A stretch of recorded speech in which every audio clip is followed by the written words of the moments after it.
Right now, a star called HD 140,283 is still burning, quietly, steadily, impossibly, 190 light-years away in the constellation Libra.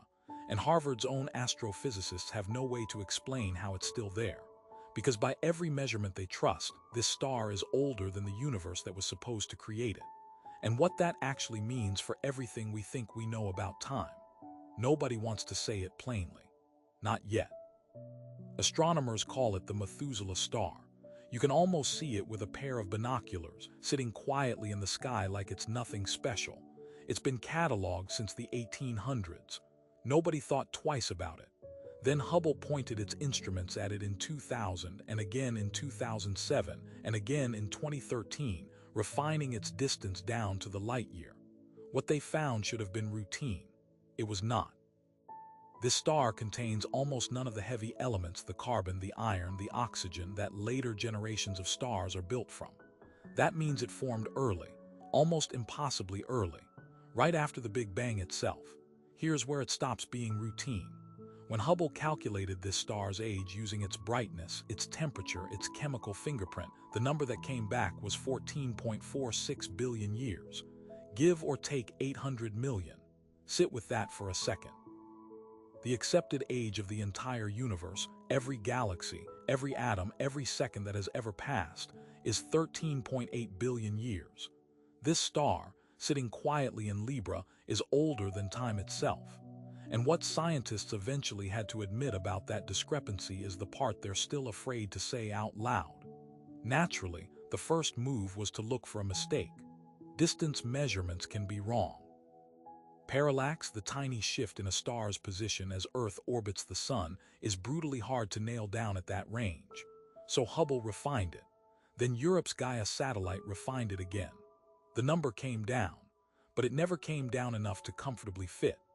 Even the most generous, most careful recalculations still leave this star hugging the edge of the universe's own birthday, sometimes older, sometimes right at the line. Harvard researchers involved in the analysis admitted the models for stars this old, this metal-poor, might simply be incomplete. In other words, the math still doesn't close cleanly, and nobody can tell you why. But that's not even the part that worries them most, because a star like this shouldn't just be old, it shouldn't still be here.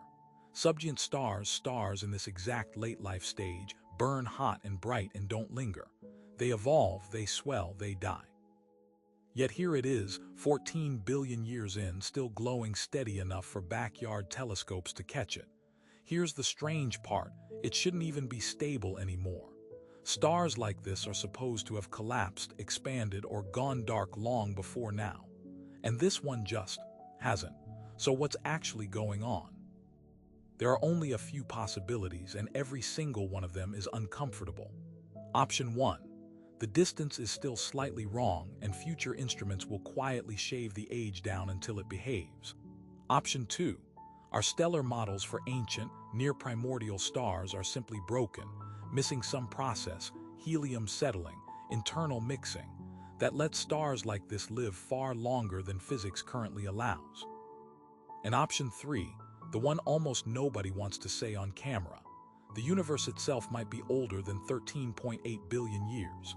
That the expansion rate we've built our entire cosmic timeline on, the same expansion rate already breaking down in what astronomers call the Hubble tension, might be wrong at the foundation. Not slightly wrong, foundationally wrong. Because if this star's age is even close to correct, it means our clock for the universe starts ticking from the wrong moment.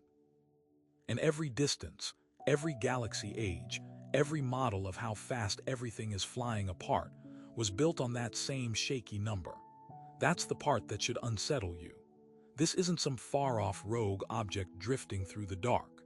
It's a small, dim, ordinary-looking star you could point a home telescope at tonight, quietly outliving the universe that supposedly made it.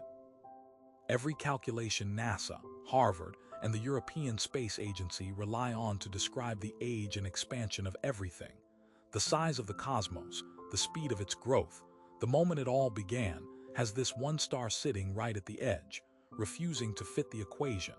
So here's the question nobody in an observatory wants to answer directly. If the oldest star we can find is older than the universe we live in, which number is the lie, the star's age or the universe's? Tell us which one you think is wrong.